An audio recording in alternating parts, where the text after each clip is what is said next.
পাপিষ্ঠ ইবলিস শয়তান মহান আল্লাহ রব্বুল আলমিনের দরবারে আরজি পেশ করল, হে আল্লাহ, আমি তোমার কসম খেয়ে বলতে পারি, হজরত আইয়ুব নবী একমাত্র তোমার প্রদত্ত সম্পদের লোভে ও আরাম আয়েশের তৃপ্তিতে তোমার এবাদত বন্দিগি করে থাকে। যদি তার এই ধন সম্পদ ও সুখ শান্তি বিলীন হয়ে যায়, তাহলে একদিনও সে এবাদতে লিপ্ত থাকবে না। হে আল্লাহ, তুমি নবীর উপর হস্তক্ষেপ করার ক্ষমতা আমাকে দাও, আমি একটু দেখি তোমার আইয়ুব তোমার কতটা বিশ্বস্ত নবী। আল্লাহ রব্বুল আলমিন শয়তানকে জানিয়ে দিলেন, তোমাকে নবীর উপর হস্তক্ষেপ করার ক্ষমতা প্রদান করা হলো, তোমার যেভাবে ইচ্ছা সেভাবে নবীকে পরীক্ষা করে দেখতে পারো। শয়তান আল্লাহ তাআলার প্রদত্ত ক্ষমতা পেয়ে একজন পথিক সেজে হজরত আইয়ুব নবীর নিকট গমন করল। আইয়ুব নবীর কাছে গিয়ে নিজ দরিদ্রতা প্রকাশ করে শয়তান বলল, হুজুর, আমাকে কয়েকদিন আপনার বাসায় থাকার অনুমতি প্রদান করুন। হজরত আইয়ুব আলাইহিস সালাতু ওয়াসসালাম লোকটির সম্পর্কে সন্দেহ পোষণ করলেন, কারণ তার শরীর থেকে এক প্রকার তীব্র গন্ধ বের হচ্ছিল।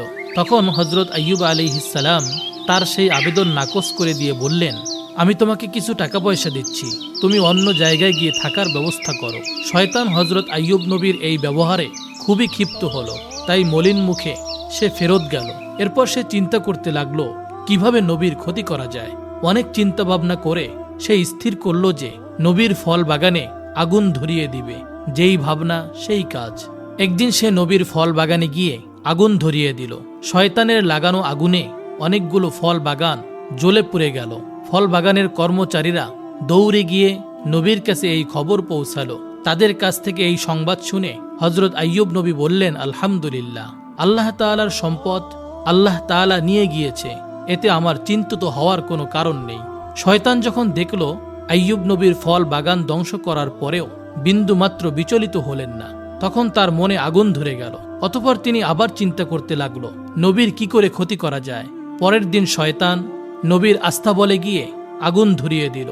সেখানে আগুন এক ঝড়ের আকারে সমস্ত মাঠ পরিব্যাপ্ত হয়ে গেল, যাতে সমস্ত পশু মারা গেল এবং কিছু সংখ্যক রাখাল সেই আগুনে পুড়ে মৃত্যুবরণ করল। অন্য রাখালরা এই খবরটি নবীর নিকট দ্রুত পৌঁছে দিল। খবর শুনে হজরত আইয়ুব নবী নামাজের নিয়তে দাঁড়িয়ে গেলেন এবং তিনি বলতে লাগলেন, আল্লাহর সম্পদ আল্লাহ তাআলা নিয়ে গেছেন, এতে আমার বিচলিত হবার কিছুই নেই। শয়তান যখন দেখল এত কিছুর পরেও নবী সামান্য মাত্র বিচলিত হচ্ছে না, তখন তার মনে আরো আগুন জ্বলে উঠল। এরপর সে নবীর আরো বড় ক্ষতি করার চিন্তা করতে লাগলো। হজরত আইয়ুব আলাইহিস সালামের 12 জন সন্তান ছিল। তারা মক্তবে পড়ালেখা করার জন্য যেত। প্রতিদিনের মতো একদিন সকালে হজরত আইয়ুব আলাইহিস সালাতু ওয়াসসালামের 12 জন সন্তান ওস্তাদের কাছে মক্তবে পড়াশোনা করতে গেল। এমন সময় ওস্তাদ কোনো এক কাজে সেই মক্তব থেকে বের হলো, আর শয়তান এই সুযোগে সেই মক্তবের ছাদ ধসিয়ে দিল। এতে করে হজরত আইয়ুব আলাইহিস সালাতু ওয়াসসালামের 12 জন সন্তান মৃত্যুর মুখে পতিত হলো। মক্তবের ওস্তাদ কাঁপতে কাঁপতে গিয়ে হজরত আইয়ুব নবীকে জানালো, হে আল্লাহর নবী, আমি কোনো এক কাজে বাহিরে গিয়েছিলাম, এর মধ্যে বাড়ির ছাদ ধসে পড়ে আপনার 12 জন সন্তান মৃত্যুর মুখে পতিত হয়েছে। ওস্তাদের মুখে এই কথা শুনে হজরত আইয়ুব নবী বললেন, সুবহানাল্লাহ, আলহামদুলিল্লাহ, লা ইলাহা ইল্লাল্লাহু, আল্লাহু আকবার। আল্লাহর সম্পদ আল্লাহ তাআলা নিয়ে নিয়েছেন, এতে আমার বিচলিত হবার কিছুই নেই। শয়তান যখন দেখল সন্তানদের মৃত্যুতে হজরত আইয়ুব নবীর ঈমানের মোটেও কমতি আসলো না, তখন সে হিংসায় পুরে সারখার হয়ে যেতে লাগলো এবং সে আরো বড় ক্ষতি করার চিন্তা ভাবনা করতে লাগলো। এদিকে হজরত আইয়ুব নবীর দুশ্মনেরা আইয়ুব নবীর এই পরীক্ষা দেখে খুব খুশি হলো। নবীর কর্মচারী এবং চাকর বাকররা নবীর এই করুণ অবস্থা দেখে যে যেদিকে পারল চলে গেল। নবীর বাড়িঘর আস্তবল সবকিছু শূন্য হয়ে পড়ে রইল। এই সুযোগে শত্রুরা এসে সবকিছু লুট করতে আরম্ভ করলো। ধ্বংসপ্রাপ্ত বাড়ির সব মালামাল তারা নিয়ে গেল। বাগানের বাকি সব ফল ও ফসল নিয়ে তাদের মধ্যে কারাকারি আরম্ভ হলো। এক কথায় হজরত আইয়ুব নবীর আরাম আয়েশ, সন্তান সন্ততি ও সমুদয় ধন সম্পদ সপ্তাহকালের মধ্যে শেষ হয়ে গেল। হজরত আইয়ুব আলাইহিস সালামের 4 জন স্ত্রী ছিল। 3 জন নবীর সঙ্গে ঝগড়া করে এবং তর্ক বিতর্ক করে বিদায় হয়ে গেল।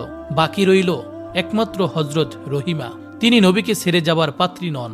সবসময় তিনি নবীর সাথে সাথে থাকতে লাগলেন। দেশের মানুষ নবীর নবুয়তি দাবির প্রতি তুচ্ছ তাচ্ছিল্য ও উপহাস আরম্ভ করে দিল।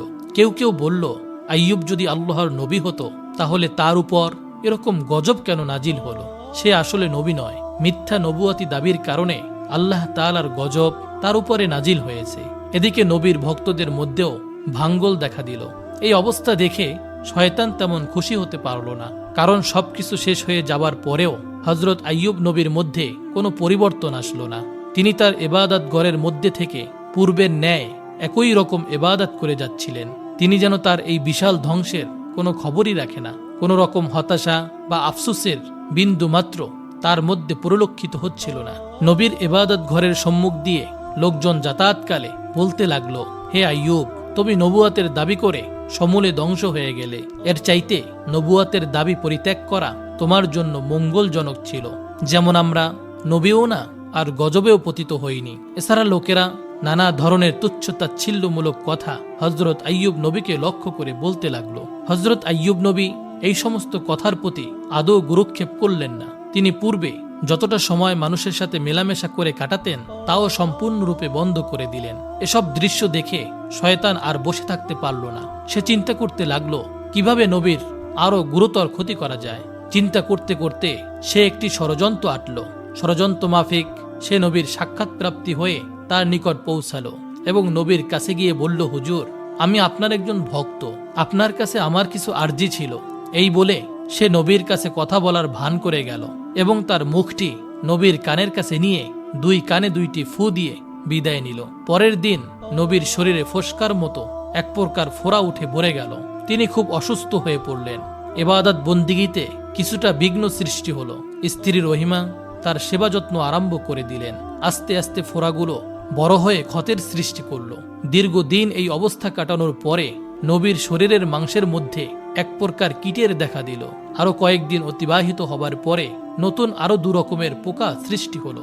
এই পোকাগুলো নবীর শরীরের মাংস ও রক্ত খেতে শুরু করলো। অন্যদিকে নবীর স্ত্রীর জমা টাকা পয়সা সবকিছু শেষ হয়ে গেল। তাদের দারুণভাবে খাদ্য অভাব দেখা দিল। শুধু পানি পান করে নবী ও তার স্ত্রী রহিমা কয়েকদিন অতিবাহিত করলেন। তারপরে আর ধৈর্য ধারণ করতে পারলেন না। হযরত রহিমা আলাইহিস সালাতু ওয়াস সালাম হযরত আইয়ুব নবীর নিকট গিয়ে আরজ করলেন, হে আল্লাহর নবী, এখন আমাদের কাছে আর কিছুই নেই। অতএব গ্রামে গিয়ে মানুষের বাসায় কাজ করে উপার্জন করা ছাড়া আমাদের কাছে আর কোনো পথ নেই। আপনি যদি আমাকে অনুমতি দিতেন তাহলে আমি গ্রামে গিয়ে মানুষের বাসায় কাজ করে হালাল রুজি উপার্জন করতে পারতাম, আর তা দিয়ে আমাদের খাওয়া দাওয়ার ব্যবস্থা করতে পারতাম। হযরত আইয়ুব আলাইহিস সালাম স্ত্রীর মুখে সব কথা শুনে অনেকক্ষণ কাঁদলেন। তারপর তিনি বললেন, রহিমা, তোমাকে কষ্ট দেওয়ার মতো কোনো মানসিকতা আমার ছিল না, কিন্তু আমি অত্যন্ত অসুস্থ হয়ে পড়েছি। বাধ্য হয়েই তোমাকে অনুমতি দিতে হচ্ছে। তুমি যাও, মানুষের বাসায় গিয়ে কাজ করো, তারপরেও তো কিছু হালাল রুজি উপার্জন করা যাবে। নবীর অনুমতি পেয়ে বিবি রহিমা মানুষের বাসায় কাজ করতে আরম্ভ করে দিলেন। এদিকে গ্রামবাসী আইয়ুব নবীর শরীরের অবস্থা দেখে অত্যন্ত ভীতু হয়ে পড়ল। ঘৃণায় তাদের শরীর গিরগির করতে লাগলো।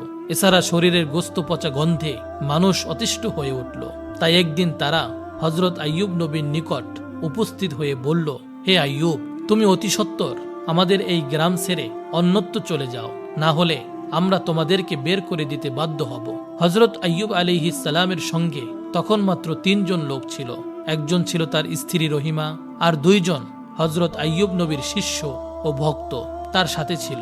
তারা সবসময় দেখাশোনা ও সেবা যত্ন করত। গ্রামবাসীদের ক্রমান্বয়ে চাপের মুখে হযরত আইয়ুব নবীর শিষ্যরা তাকে বহন করে অন্য গ্রামে চলে যাওয়ার জন্য রওনা করল। অনেকক্ষণ পথ চলার পরে তারা অপর এক গ্রামে উপস্থিত হলো। ওই গ্রামের লোকেরা হযরত আইয়ুব নবীর শরীরের এই অবস্থা দেখে বলল, তোমরা এখনই একে নিয়ে অন্য কোথাও চলে যাও, না হলে আমরা তোমাদেরকে মেরে এখান থেকে তাড়িয়ে দেব। এভাবে শিষ্যরা 7টি গ্রামে হযরত আইয়ুব নবীকে নিয়ে ঘুরল, কিন্তু কোনো গ্রামের লোকেরাই হযরত আইয়ুব নবীকে আশ্রয় দিল না। তখন শিষ্যরা বিরক্ত হয়ে গেল এবং রাস্তার পাশে ময়লা ও আবর্জনা ফেলার এক স্থানে গাছের ছায়ায় হযরত আইয়ুব নবীকে রেখে বিদায় গ্রহণ করল। বিদায়ের সময় তারা বলাবলি করতে লাগলো, হযরত আইয়ুব আলাইহিস সালাম আল্লাহর নবী হওয়া সত্ত্বেও তার উপরে কেন এই মুসিবত আসলো?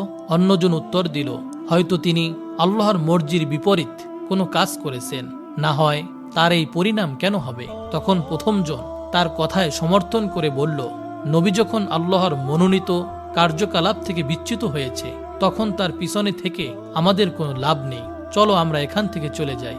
দুজনে এ ব্যাপারে একমত হলো এবং হজরত আইয়ুব নবীকে গাছের নিচে রেখেই তারা বিদায় গ্রহণ করলো। হজরত রহিমা আলাইহিসসালাম হজরত আইয়ুব নবীকে ছেড়ে বিদায় গ্রহণ করার পাত্রী নন, তাই তিনি সদা সর্বদা নবীর খেদমতে ব্যস্ত থাকতেন। দিনের কিছু সময় মানুষের বাসায় কাজ করে যা সামান্য উপার্জন করতেন তা দিয়ে স্বামীর জন্য ঔষধ ও খাবারের ব্যবস্থা করতেন। এভাবেই দীর্ঘদিন অতিবাহিত হতে লাগলো। হজরত আইয়ুব নবীর শরীরে কিছু পোকামাকড় মরে যায়, আবার কিছু নতুন পোকামাকড় জন্ম নেয়। এভাবে দিন দিন পোকামাকড়ের সংখ্যা বাড়া ছাড়া কমে না। তার শরীরের সামান্য হাড্ডি মাংস ছাড়া আর কিছুই অবশিষ্ট ছিল না। একদিন হজরত আইয়ুব আলাইহিসসালামের শরীর থেকে কয়েকটি পোকা গড়িয়ে পড়ে গেল। তখন হজরত আইয়ুব নবী স্ত্রী রহিমাকে ডেকে বললেন, রহিমা, মানুষ মাটির তৈরি, মানুষ মৃত্যুবরণ করার পরে তার শরীরে হাড় মাংস সবই মাটিতে পরিণত হবে। মাঝখানে আল্লাহর সৃষ্টি কিছু পোকা এই মাংস ও রক্ত খেয়ে কিছুটা তৃপ্তি লাভ করতে পারে, তাতে আপত্তি কিসের? এতে অন্তত ওদেরকে খাওয়ানোর সব পাওয়া যাবে। অতএব যে পোকাগুলো গড়িয়ে মাটিতে পড়ে গেছে সেগুলোকে উঠিয়ে পুনরায় আমার শরীরের সঙ্গে লাগিয়ে দাও। হজরত রহিমা আলাইহিসসালাম স্বামীর আদেশ অনুসারে গড়িয়ে পড়া পোকাগুলোকে পুনরায় উঠিয়ে তার শরীরের সঙ্গে লাগিয়ে দিলেন। একদিন রহিমা আলাইহিসসালাম গ্রামে গিয়ে কোনো কাজ পেলেন না। তখন তিনি খুবই দুশ্চিন্তাগ্রস্ত হয়ে পড়লেন। তিনি আজ স্বামীকে কিভাবে খেতে দিবেন? কাজের জন্য তিনি হন্য হয়ে সারা গ্রামে ছুটে বেড়াতে লাগলেন, কিন্তু তিনি কোথাও কোনো কাজ পেলেন না। অবশেষে তিনি একজন মহিলার কাছে গিয়ে বললেন, হে মহিষী নারী, আপনি আমাকে আজকের জন্য কিছু অর্থ ধার দিন, আমি আগামী দিনে অর্থ আপনাকে পরিশোধ করে দেব। আমার স্বামী অত্যন্ত অসুস্থ, আমি আজকে কোনো কাজের ব্যবস্থা করতে পারিনি। আপনি যদি আমাকে কিছু অর্থ ধার দিতেন তাহলে সেই অর্থ দিয়ে আমি আমার স্বামীর জন্য ঔষধ ও খাবার নিয়ে যেতে পারতাম, আর না হলে আমার স্বামীকে না খেয়ে থাকতে হবে। আপনি আমার প্রতি একটু দয়া করুন। ওই মহিলা হজরত রহিমা আলাইহিসসালামের কথা শুনে বলল, আমি কাউকে টাকা ধার দেই না। জীবনে অনেক মানুষকে টাকা ধার দিয়েছি, কিন্তু তারা কেউ আজ পর্যন্ত আমার টাকা ফেরত দেয়নি। অতএব তোমার এই ভাওতাবাজির অভিনয় বাদ দিয়ে সোজা বাড়ির পথ দেখো, আমি কোনো টাকা তোমাকে ধার দিতে পারবো না। হজরত রহিমা আলাইহিসসালাম বললেন, তাহলে আমাকে কিছু কাজ দিন, সেই কাজের বিনিময়ে না হয় আমাকে টাকা দিবেন। মহিলা বলল, আমার কাছে কোনো কাজ নেই, তবে আমি তোমাকে একটা শর্তের বিনিময়ে টাকা ধার দিতে পারি। তোমার মাথার চুলগুলি আমার খুব পছন্দ হয়েছে, তুমি যদি তোমার মাথার চুলগুলি কেটে আমাকে দিয়ে দাও, সেই চুলগুলির বিনিময়ে আমি তোমাকে কিছু টাকা দিতে পারি। হজরত রহিমা আলাইহিসসালাম বললেন, হে মহিষী নারী, আমার স্বামী অত্যন্ত অসুস্থ, তার সমস্ত শরীর পোকায় খেয়ে ফেলেছে, তিনি কোনো কঠিন জিনিস স্পর্শ করতে পারে না। তিনি যখন বিছানা থেকে ওঠেন তখন আমার মাথার চুল ধরে বিছানা থেকে ওঠেন। আমি যদি মাথার চুলগুলি কেটে আপনাকে দিয়ে দেই তাহলে আমার স্বামী বিছানা থেকে কি ধরে উঠবেন? তখন সেই মহিলা বলল, ঠিক আছে, তাহলে তুমি তোমার মাথার অর্ধেকটা চুল কেটে আমাকে দিয়ে দাও, আমি সেই অর্ধেক চুলের বিনিময়ে তোমাকে টাকা দেব। হজরত রহিমা আলাইহিসসালাম চতুর্দিক থেকে নিরুপায় হয়ে শেষ পর্যন্ত মহিলার প্রস্তাবে রাজি হয়ে গেলেন এবং তার মাথার অর্ধেক চুল কেটে তাকে দিয়ে দিলেন এবং তার বিনিময়ে কিছু অর্থ গ্রহণ করে সেই অর্থ দ্বারা স্বামীর জন্য কিছু খাবার ও ঔষধ ক্রয় করে বাড়ির পথে রওনা করলেন।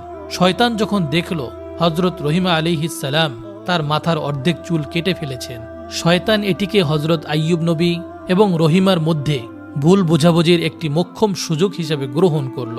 এরপর সে একজন দরবেশের বেশে হজরত আইয়ুব নবীর কাছে এসে বলল, হুজুর, আপনি একজন আল্লাহর নবী, অথচ আপনার স্ত্রীর চরিত্র অত্যন্ত জঘন্য। সে প্রায় বিভিন্ন জায়গায় চুরি করে এবং চুরির মাধ্যমে অন্যায়ভাবে অর্থ উপার্জন করে, যার কারণে আজকে এক ঘটনায় মানুষ তাকে হাতে নাতে ধরে ফেলেছে, সেজন্য তার মাথার অর্ধেক চুল কেটে দিয়েছে। সে বাড়িতে ফিরে আসলে আপনি এর সত্যতা দেখতে পাবেন।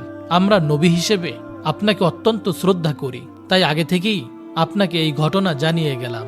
এই বলে শয়তান বিদায় গ্রহণ করল। হজরত আইয়ুব আলাইহিসসালাম শয়তানের কথা বিশ্বাস করলেন এবং অত্যন্ত রাগান্বিত হয়ে একাকী বললেন, আমার স্ত্রী এমন স্থানে গিয়ে পৌঁছেছে আমি তা কল্পনাও করতে পারি না। আমি আর তার উপার্জিত অর্থ খাবো না। সে আমাকে এতদিন যাবৎ অসৎ পথে উপার্জন করে খাইয়েছে, সেজন্য আমি আল্লাহর কাছে অত্যন্ত অনুতপ্ত।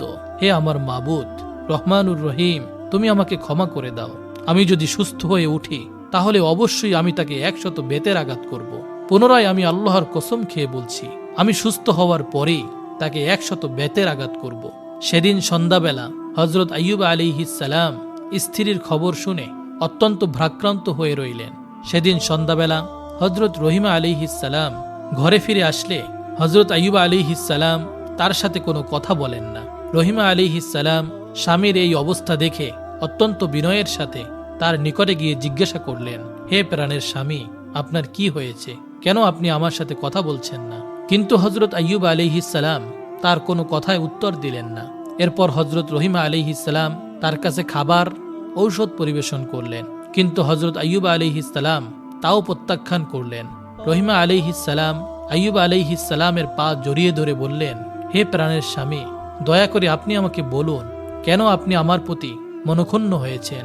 তখন হজরত আইয়ুব আলাইহিস সালাম বললেন, তোমার চরিত্র এত নিচে নামতে পারে তা আমি কল্পনাও করতে পারিনি। তুমি চুরি করে এতদিন আমাকে খাবার খাইয়েছ, অসৎ পথে উপার্জন করে আমাকে খাইয়েছ, আমি এটা কল্পনাও করতে পারছি না। আমি না জেনে তোমার উপার্জন খেয়েছি। আজ এক দরবেশ আমাকে তোমার ব্যাপারে জানিয়ে গেল। সে বলল, তুমি চুরির কারণে হাতে নাতে ধরা পড়েছ, আর তার কারণে মানুষ তোমার মাথার অর্ধেক চুল কেটে দিয়েছে। হজরত রহিমা আলাইহিস সালাম স্বামীর মুখে এরকম কথা শুনে যেন আসমান থেকে মাটিতে পতিত হলেন এবং তার দুচোখ থেকে অশ্রু গড়িয়ে পড়তে লাগলো। তখন তিনি 2 হাত তুলে আল্লাহর দরবারে ফরিয়াদ করে বলতে লাগলেন, হে আল্লাহ, হে রহমানুর রহিম, তুমি সবকিছুই জানো। আমি কি উদ্দেশ্যে কি করেছি কিছুই তোমার অগোচরে নয়। এমন অবস্থায় আমার স্বামীকে কে বা কারা মিথ্যা অভিযোগ শুনিয়ে আমার ব্যাপারে বিভ্রান্ত করে তুলল, আমি কিছুই জানি না। হে আল্লাহ, তুমি আমার স্বামীকে সঠিক ঘটনাটি অবগত করো। হে রহমানুর রহিম, আমি এজন্যই মানুষের কাছে ধর্ণা দিতে যাব না। তুমি আমার একমাত্র ভরসা, তুমি আমার সর্বশ্রেষ্ঠ বিচারক। অতএব এর বিচার তুমি করো। যে জালিম আমার স্বামীকে আমার ব্যাপারে ভুল ধারণা সৃষ্টি করেছে তার তুমি সঠিক বিচার করো। হজরত রহিমা আলাইহিস সালামের এই ফরিয়াদ শুনে আল্লাহর আরশ কেঁপে উঠল। তখনই আল্লাহ রব্বুল আলামিন হজরত জিবরাইল আলাইহিস সালামকে হজরত আইয়ুব নবীর নিকট পাঠিয়ে দিলেন। হজরত জিবরাইল আলাইহিস সালাম হজরত আইয়ুব নবীর নিকট এসে বললেন, হে আল্লাহর নবী, আপনার স্ত্রী অত্যন্ত সৎ ও নেককার। শয়তান দরবেশের সুরাতে এসে আপনাকে বিভ্রান্ত করে আপনার স্ত্রীর ব্যাপারে কুৎসা বর্ণনা করেছে। প্রকৃতপক্ষে আপনার স্ত্রীর কোনো দোষ নেই। অতএব আপনি আপনার স্ত্রীর পরিবেশিত খাদ্য গ্রহণ করুন এবং আপনি তার প্রতি রাজি ও খুশি হয়ে যান। হজরত জিবরাইল আলাইহিস সালামের এই বক্তব্য শুনে হজরত আইয়ুব আলাইহিস সালাম বিবি রহিমাকে ডেকে বললেন, রহিমা, তুমি আমাকে ক্ষমা করে দাও। শয়তান তোমার ব্যাপারে আমাকে মিথ্যা সংবাদ শুনিয়ে বিভ্রান্ত করেছিল, যা আমি বুঝতে সক্ষম হইনি। আর তুমি আমার প্রতি মনক্ষুণ্ণ হইও না, কারণ আমি না বুঝি এই সমস্ত কথা তোমাকে বলেছিলাম। আর কখনোই তোমার প্রতি আমি রাগ করব না। হজরত রহিমা আলাইহিস সালাম স্বামীর মুখে এই ধরনের কথা শুনে অত্যন্ত খুশি হয়ে গেলেন এবং তিনি পুনরায় স্বামীর সেবা যত্ন করতে লাগলেন। বিবি রহিমা নিয়মিত শ্রমের বিনিময়ে কিছু অর্থ উপার্জন করে জীবিকার ব্যবস্থা করেন। শয়তান যখন নবীকে হজরত রহিমা সম্পর্কে অভিযোগ করে কোনো সুফল পেল না, তখন সে একজন বৃদ্ধ মানুষের বেশ ধরে একদিন হজরত রহিমাকে পথের মধ্যে জিজ্ঞাসা করল, কি ব্যাপার মা, তোমাকে এরকম দুরবস্থায় দেখাচ্ছে কেন? হজরত রহিমা উত্তর দিলেন, আমার স্বামী খুবই অসুস্থ। তার শরীরে ঘা হয়েছে, তাতে পোকা জন্মেছে। তার শরীরের রক্ত মাংস পোকায় খেয়ে ফেলেছে। তাই আমি তাকে নিয়ে দিবা রাত্রি খুব চিন্তাগ্রস্ত থাকি। এসব কথা শুনে বৃদ্ধ বলল, আমি এই ঘা এবং ক্ষতের জন্য একটি ঔষধের কথা বলে দিতে পারি। যদি তুমি তোমার স্বামীকে না জানিয়ে এটা ব্যবহার করতে পারো, তাহলে একদিনের মধ্যেই এই রোগ থেকে সে মুক্তি লাভ করতে সক্ষম হবে। বিবি রহিমা বললেন, হুজুর, দয়া করে আমাকে ঔষধের নামটি বলুন, আমি এটা ব্যবহারের চেষ্টা করব। এই ঔষধ সম্পর্কে যদি তোমার স্বামীকে পূর্বেই অবগত করে দাও, তাহলে সে এই ঔষধ ব্যবহার করতে অস্বীকার করতে পারে। অতএব তুমি যদি তাকে না জানিয়ে ব্যবহার করতে পারো, তাহলে অবশ্যই সে আরোগ্য লাভ করবে। অতঃপর বৃদ্ধ বিবি রহিমাকে জিজ্ঞেস করল, মা, তোমার স্বামীর নাম কি? বিবি রহিমা বললেন, আমার স্বামীর নাম হজরত আইয়ুব। তিনি আল্লাহর একজন নবী। প্রথম জীবনে তিনি খুবই সম্পদশালী ছিলেন। পরবর্তীতে আল্লাহ রব্বুল আলামিন তাকে বিভিন্ন বালা মুসিবত দ্বারা পরীক্ষায় ফেলেছেন। এখন তিনি কঠিন রোগে আক্রান্ত। শয়তানের ভেষালদারী বৃদ্ধ বিবি রহিমার কথা শুনে বললেন, তাকে যখন গ্রামের মানুষেরা গ্রাম থেকে বের করে দিয়েছিল, তখন আমি তাকে একবার দেখেছিলাম। তার জন্য আমার কাছে উপযুক্ত ঔষধ আছে। বিবি রহিমা বলল, হুজুর, দয়া করে তাহলে আপনি আমাকে সেই ঔষধটি প্রদান করুন। বৃদ্ধ বলল, তুমি এখানে একটু অপেক্ষা করো, আমি ঔষধ এনে এখনই তোমাকে দিচ্ছি। এই বলে বৃদ্ধ চলে গেল। বিবি রহিমা সেখানে বৃদ্ধর অপেক্ষায় দাঁড়িয়ে রইলেন। কিছুক্ষণ পরে বৃদ্ধ এক বোতল পানি জাতীয় ঔষধ এবং মাংস জাতীয় এক প্রকারের ঔষধ নিয়ে হাজির হলো। বৃদ্ধ রহিমার হাতে বোতল তুলে দিয়ে বলল, এই ঔষধ তার শরীরে লাগাবে, এবং মাংস জাতীয় ঔষধ দিয়ে বলল, এটা ভুনা করে তাকে খেতে দিবে। দেখবে আগামী দিনের মধ্যেই তার শরীর অর্ধেক সুস্থ হয়ে গেছে। পরের দিন এভাবে লাগাতেই তিনি 2 দিনের মধ্যে আরোগ্য লাভ করবেন। হযরত আইয়ুব আলাইহিস সালাম আল্লাহর নবী, আমাদের প্রিয় পথ প্রদর্শক। তার প্রতি আমাদের প্রাণের গভীর আকর্ষণ রয়েছে। অতএব তার সামান্য উপকার করতে পারলে নিজেকে ধন্য মনে করব। আমি তার একজন কঠিন ভক্ত, কিন্তু শত্রুদের সতর্ক বিরোধিতার কারণে আমি তার কোনো খোঁজখবর নিতে পারিনি। তবে আগামীতে আমি সরাসরি তার নিকট দেখা করব। এই ধরনের লম্বা বক্তৃতা দিয়ে শয়তান বিবি রহিমার আস্থা অর্জন করে সেখান থেকে বিদায় গ্রহণ করল। বিবি রহিমা ঔষধ নিয়ে নবীর কাছে পৌঁছালেন। প্রথমে তারা আহার সম্পন্ন করলেন। এরপর তিনি অনেক চিন্তা ভাবনা করতে লাগলেন, কিন্তু শেষ পর্যন্ত নবীকে না জানিয়ে সেই ঔষধ ব্যবহার করতে সাহস পেলেন না। তাই তিনি নবীর কাছে গিয়ে বললেন, হে আল্লাহর নবী, আজ এক বৃদ্ধ পথিমধ্যে আমাকে এক প্রকার ঔষধ দিয়েছে, এবং তিনি বলেছেন এই ঔষধ নিয়মিত 2 দিন ব্যবহার করলে আপনি পরিপূর্ণ সুস্থ হয়ে যাবেন। হযরত আইয়ুব নবী বিবি রহিমার কথা শুনে বললেন, হে রহিমা, তুমি কি মনে করো আমার এ রোগ ঔষধে আরোগ্য লাভ করার মতো রোগ? এটা আল্লাহ তাআলা আমাকে দিয়েছেন, এবং তিনি এই রোগ সারিয়ে তুলবেন। কোনো ঔষধই এই রোগ সারবে না। হযরত রহিমা আলাইহিস সালাম স্বামীর কথা শুনে বললেন, যিনি এই ঔষধ দিয়েছেন তিনি একজন মুসলমান, তিনি আপনার ভক্ত, তাই তার ঔষধের ব্যাপারে আমার কোনো সন্দেহ নেই। এখন আপনার মর্জির উপর নির্ভরশীল। হযরত আইয়ুব আলাইহিস সালাম বললেন, আপাতত তুমি ঔষধটা রেখে দাও।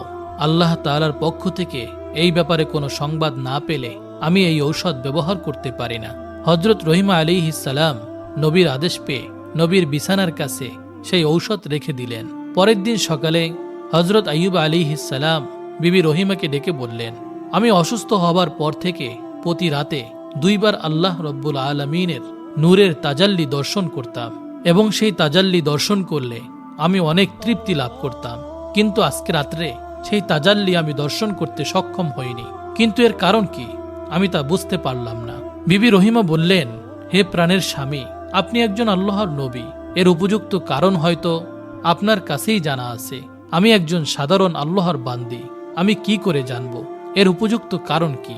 এরপর হযরত আইয়ুব নবী খুবই দুশ্চিন্তাগ্রস্ত হয়ে পড়লেন। এভাবেই এক এক করে 3 দিন কেটে গেল। তিনি আল্লাহ রব্বুল আলামিনের তাজাল্লি দর্শন করতে সক্ষম হলেন না।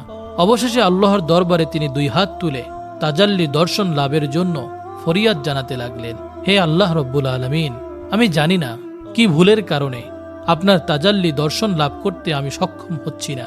আমার যদি কোনো ভুল হয়ে থাকে তাহলে আমার ভুলগুলোকে মার্জনা করুন, আর দয়া করে আপনার তাজাল্লি দর্শন থেকে আমাকে বঞ্চিত করবেন না। হযরত আইয়ুব নবীর এইরূপ দোয়ার পরে হযরত জিবরাইল আলাইহিস সালাম তাকে এসে জানালেন, হে আল্লাহর নবী, আপনার বিছানার পাশে শরাবের বোতল ও শূকরের মাংস রাখা আছে। এই সকল হারাম জিনিস আপনার বিছানার পাশে রেখে আপনি কিভাবে আল্লাহ তাআলার তাজাল্লি দর্শন লাভের আশা করতে পারেন? যদি আপনি পুনরায় আল্লাহ তাআলার তাজাল্লি লাভ করতে চান তাহলে অবশ্যই এই জিনিসগুলি এখনই বিছানার পাশ থেকে অপসারণ করুন। গভীর রজনীতে হযরত আইয়ুব আলাইহিস সালাম বিবি রহিমাকে ডেকে বললেন, আমার বিছানার কাছে কোথায় শরাব ও শূকরের মাংস আছে দেখো, অতি সত্বর সেগুলোকে সরিয়ে ফেলো। এই বস্তুগুলো এখানে থাকার কারণেই আমি আল্লাহর তাজাল্লি দর্শনে ব্যর্থ হচ্ছি। বিবি রহিমা নিদ্রা হতে জাগ্রত হয়ে চতুর্দিকে ভালোভাবে খোঁজাখুঁজি করলেন, কিন্তু তিনি কোথাও শরাব ও শূকরের মাংস পেলেন না। তখন হযরত আইয়ুব নবী তাকে বললেন, তোমার আনা সেই ঔষধগুলো কোথায়? বিবি রহিমা বললেন, সেগুলি এখানেই আছে, আপনার বিছানার পাশেই। সেগুলোকে এখান থেকে সরিয়ে ফেলো। আমার মনে হয় এগুলো শরাব এবং শূকরের মাংস। নবীর আদেশ পেয়ে বিবি রহিমা তখন ঔষধগুলোকে দূরে সরিয়ে রাখলেন। তারপরে হযরত আইয়ুব নবী আবার ধ্যানে মগ্ন হলেন। যখন রজনী শেষের দিকে আসলো তখন হজরত আইয়ুব নবী চিৎকার দিয়ে বলে উঠল, হে রহিমা, এবার আমি আল্লাহ তাআলার তাজাল্লি লাভ করতে সক্ষম হয়েছি। রহিমা, ভেবে দেখো, তাহলে এই ঔষধগুলি ছিল সরব এবং শূকরের মাংস। এগুলো আমার নিকটে থাকায় আমি আজ 3 দিন পর্যন্ত আল্লাহ তাআলার তাজাল্লি দর্শনে ব্যর্থ হয়েছি। এগুলো যে তোমাকে দিয়েছে সে মানুষ নয়, সে মানুষের রূপধারী শয়তান। সে ঔষধগুলো দিয়ে তোমাকে এবং আমাকে বিভ্রান্ত করার চেষ্টা করেছিল, কিন্তু আল্লাহ রব্বুল আলামিনের অশেষ মেহেরবানিতে আমরা শয়তানের ধোঁকা থেকে রক্ষা পেতে সক্ষম হয়েছি। হজরত আইয়ুব নবী এভাবে দীর্ঘ 18 বছর যাবৎ নির্মম রোগ, শোক, দীর্ঘ যাতনা ভোগ করেছিলেন। শেষের দিকে যখন পোকাগুলো তার জিহ্বা এবং চোখগুলো আক্রমণ করতে লাগলো, তখন তিনি কেঁদে কেঁদে আল্লাহর দরবারে ফরিয়াদ করে বললেন, হে আল্লাহ, আমি আমার এই চোখ দ্বারা স্ত্রীকে দর্শন করি এবং সূর্য দেখে নামাজের ওয়াক্ত ঠিক করি, আর এই জিহ্বা দ্বারা তোমার জিকির আজকার করি। অতএব এই 2টি জিনিস যদি পোকায় খেয়ে নষ্ট করে ফেলে তাহলে তোমার ইবাদত করা আমার জন্য কষ্টকর হয়ে যাবে। এই দোয়ার পরিপ্রেক্ষিতে আল্লাহ তাআলা তার নবীকে জানিয়ে দিলেন, আমি অচিরেই আপনাকে রোগ মুক্ত করব এবং আপনার স্ত্রীকে পুরস্কৃত করব। কোনো একদিন ভোরবেলা বিবি রহিমা কাজে বের হয়ে গেলেন। বিবি রহিমা কাজে বের হবার পরে হজরত জিবরাইল আলাইহিস সালাম এসে হজরত আইয়ুব নবীকে বললেন, হে আল্লাহর নবী, আপনি আপনার পদযুগল দিয়ে মাটির উপরে আঘাত করুন। আপনার পায়ের আঘাতে একটি নহর সৃষ্টি হবে। আপনি সেই নহরের পানি দিয়ে গোসল করুন এবং পেট ভরে সেই পানি পান করুন। অল্পক্ষণের মধ্যেই আপনি সুস্থ হয়ে উঠবেন। হজরত আইয়ুব নবী হজরত জিবরাইলের পরামর্শ অনুসারে পা দ্বারা মাটির উপরে আঘাত করলেন। তখন সেখান থেকে একটি পানির ফোয়ারা সৃষ্টি হলো এবং সে ফোয়ারা থেকে পানি উত্তোলিত হয়ে হজরত আইয়ুব আলাইহিস সালামের শরীরে পতিত হলো। আল্লাহর মেহেরবানিতে হজরত আইয়ুব নবীর শরীরে সেই পানির ফোয়ারা লাগার সঙ্গে সঙ্গে তার শরীরের ক্ষত স্থানগুলি ভালো হয়ে যায়। সেখানে নতুন চামড়া গজালো।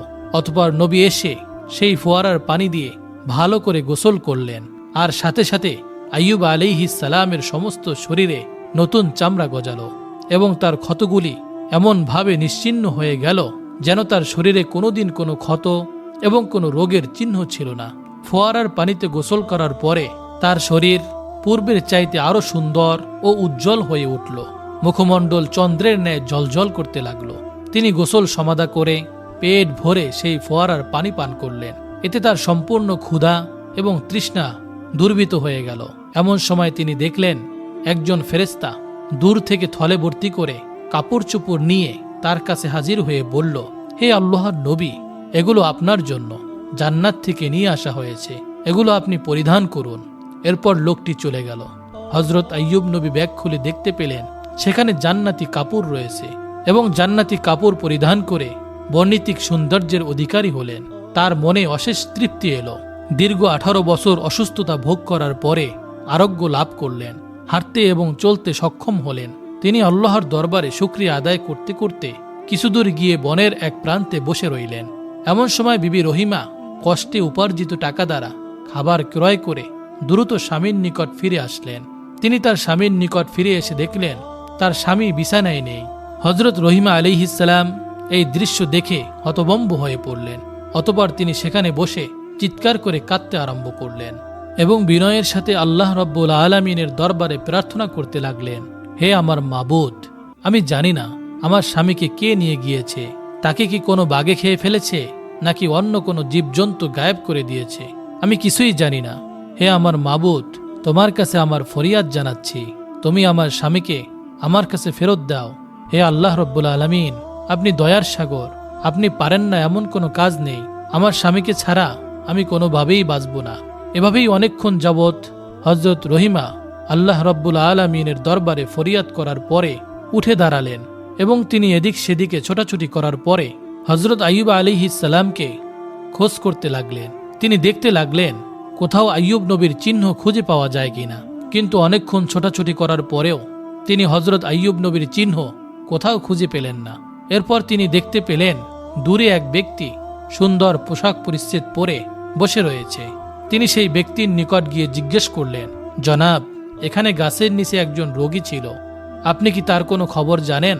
হজরত আইয়ুব আলাইহিস সালাম এতক্ষণ দূরে বসে হজরত রহিমা আলাইহিস সালামের অবস্থা পর্যবেক্ষণ করছিলেন। তৎক্ষণাৎ তিনি হজরত রহিমা আলাইহিস সালামের কাছে তার পরিচয় পেশ করলেন না। তিনি হজরত রহিমা আলাইহিস সালামকে জিজ্ঞেস করলেন, রোগী তোমার কি হয়? হজরত রহিমা আলাইহিস সালাম বললেন, তিনি আমার প্রাণের স্বামী ছিলেন, তিনি আল্লাহর একজন নবী ছিলেন, তার নাম হজরত আইয়ুব আলাইহিস সালাম। তিনি দীর্ঘ 18 বছর যাবৎ অসুস্থ অবস্থায় এখানে ছিলেন, একমাত্র আমি তার দেখাশোনা করতাম। কিন্তু আজকে কাজের পরে ফিরে এসে আমি আমার স্বামীকে আর দেখছি না। আমি জানি না আমার স্বামী এখন কোথায়, কি অবস্থায় আছে। তাকে কি কোনো বাঘে খেয়ে ফেলেছে, নাকি অন্য কোনো জীবজন্তু প্রাণীতে নিয়ে গিয়েছে? আপনি যদি তার কোনো খোঁজ বা সংবাদ জেনে থাকেন, দয়া করে একটু আমাকে জানান। হজরত আইয়ুব আলাইহিস সালাম তখন হজরত রহিমা আলাইহিস সালামকে জিজ্ঞেস করলেন, আপনি যদি আপনার স্বামীর চেহারা দেখেন, তাহলে আপনি কি আপনার স্বামীকে চিনতে পারবেন? রহিমা আলাইহিস সালাম উত্তর দিলেন, কি বলেন জনাব? দীর্ঘ 18 বছর যে স্বামীর খেদমত করলাম, তার চেহারা দেখলে আমি চিনতে পারবো না? এরপরে হজরত আইয়ুব আলাইহিস সালাম তার চেহারা থেকে কাপড় সরিয়ে ফেললেন। দেখুন তো এই ব্যক্তিকে চিনতে পারেন কিনা। বিবি রহিমা আলাইহিস সালাম হজরত আইয়ুব আলাইহিস সালামের নুরানি চেহারার দিকে দৃষ্টিপাত করলেন। তখনই তিনি হাউমাউ করে কেঁদে উঠলেন এবং তাকে জড়িয়ে ধরে বললেন, হে আল্লাহর নবী, আল্লাহ রব্বুল আলামিন আপনাকে এইভাবে সুস্থ করে তুলবেন আমি তা কল্পনাও করতে পারিনি। আমি তো আপনার চিন্তায় অস্থির হয়ে পড়েছিলাম। আল্লাহ তাআলার দরবারে লাখো কোটি শুকরিয়া যে তিনি আপনাকে সুস্থ করে দিয়েছেন এবং পুনরায় আমার কাছে ফিরিয়ে দিয়েছেন। এভাবে স্বামী স্ত্রী অনেকক্ষণ যাবৎ কান্না করতে লাগলেন এবং আল্লাহ রব্বুল আলামিনের দরবারে অশেষ কৃতজ্ঞতা জ্ঞাপন করলেন। হজরত আইয়ুব আলাইহিস সালাম বিবি রহিমাকে জানালেন কিভাবে তিনি সুস্থ হলেন এবং কিভাবে হজরত জিব্রাইল আলাইহিস সালাম তাকে সুস্থ করার জন্য নহর তৈরি করে দিলেন। এরপর হজরত আইয়ুব আলাইহিস সালাম তার স্ত্রীকে সেই নহরে গোসল করার জন্য অনুরোধ করলেন। স্বামীর কথা মতো হজরত রহিমা আলাইহিস সালাম সেই নহরে গোসল করলেন। সেই নহরে গোসল করার সাথে সাথেই হজরত রহিমা আলাইহিস সালামের চেহারাও চাঁদের ন্যায় ঝলঝল করতে লাগলো। 18 বছরের যুবতীর ন্যায় শরীরের রূপ লাবণ্য ফিরে আসলো। এরপরে হজরত আইয়ুব আলাইহিস সালাম তার স্ত্রীকে নিয়ে বাড়ির দিকে ফিরে আসার জন্য পথ অতিক্রম করতে লাগলেন। তারা তাদের বাড়িতে এসে দেখলেন তাদের দালান কোটা সব পূর্বের ন্যায় অক্ষয় অবস্থায় রয়েছে। অতঃপর তারা ভিতরে প্রবেশ করে দেখলেন তাদের ছেলেমেয়েরা সকলেই বসে খেলা করছে। পিতামাতাকে দেখে তারা এসে সকলেই তাদেরকে জড়িয়ে ধরল এবং তারা জিজ্ঞেস করল, আপনারা কয়েকদিন যাবৎ কোথায় ছিলেন? হজরত আইয়ুব নবী তাদেরকে বললেন, আমরা আল্লাহ তাআলার দাওয়াতে গিয়েছিলাম। তখন ছেলেমেয়েরা হাউমাউ করে কেঁদে উঠল এবং তাদেরকে বলল, কেন আপনারা আমাদেরকে একা রেখে দাওয়াতে গিয়েছিলেন? উত্তরে হজরত আইয়ুব আলাইহিস সালাম বললেন, তা তোমাদেরকে পরে বলবো। এদিকে মাঠ থেকে পুনরায় খাদেমগণ এসে বলল, হে আল্লাহর নবী, আপনার পশু পাখি বাগ বাগিচা যা ধ্বংস হয়েছিল, আজকে তা পুনরায় আমরা আগের অবস্থায় ফিরে পেয়েছি। এগুলো সব কিভাবে আগের অবস্থায় ফিরে এসেছে আমরা কিছুই জানি না। কিছুক্ষণ পরে কয়েকজন খাদেম এসে বলল, হুজুর, আপনার ধন দৌলত আসবাবপত্র মানুষ যা লুট করে নিয়েছিল তা সম্পূর্ণরূপে আমরা ফিরে পেয়েছি। সমস্ত মাল আমাদের এই প্রাসাদের কয়েকটি কক্ষে রক্ষিত রয়েছে।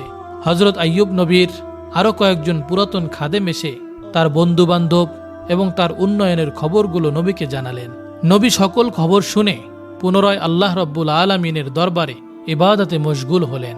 এদিকে হজরত জিব্রাইল আলাইহিস সালাম নবীকে এসে বললেন, হে আল্লাহর নবী, আপনি অসুস্থ অবস্থায় রহিমার চুল কাটার ঘটনা শুনে রাগান্বিত হয়ে কসম খেয়ে বলেছিলেন যে তাকে 100 বেতের আঘাত করবেন।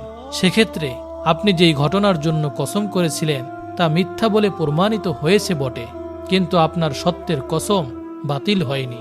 অতএব আপনি 100 গমের শীষ একত্রিত করে বিবি রহিমার শরীরে স্পর্শ করুন, তাতে আপনার কসমের শর্ত পূরণ হয়ে যাবে এবং হজরত রহিমা আলাইহিস সালামের কোনো কষ্ট হবে না। হজরত জিব্রাইল আলাইহিস সালামের পরামর্শ অনুসারে তখন হজরত আইয়ুব আলাইহিস সালাম 100 শুকনো গমের শীষ একত্রিত করে বিবি রহিমার শরীরে একবার আলতোভাবে আঘাত করলেন। এতে করে নবীর কসমও পূরণ হয়ে গেল এবং বিবি রহিমারও কোনো কষ্ট হলো না। প্রিয় দর্শক শ্রোতা, ইবলিস শয়তান হজরত আইয়ুব নবীকে অসংখ্যবার চ্যালেঞ্জ করেছিল, কিন্তু হজরত আইয়ুব আলাইহিস সালামকে তিনি কোনোভাবেই বিভ্রান্ত ও পথভ্রষ্ট করতে পারেনি। আমরাও যদি হজরত আইয়ুব নবীর মতো আল্লাহ রব্বুল আলামিনের পথে বিপদে আপদে ধৈর্য ধারণ করতে পারি, তাহলে শয়তান কখনোই আমাদেরকে পথভ্রষ্ট করতে সক্ষম হবে না। আল্লাহ রাব্বুল আলামিন হযরত আইয়ুব নবীর মতো আমাদেরকেও সদা সর্বদা আল্লাহ তাআলার উপর রাজি খুশি এবং ধৈর্য ধারণ করার তৌফিক দান করুন। আমিন।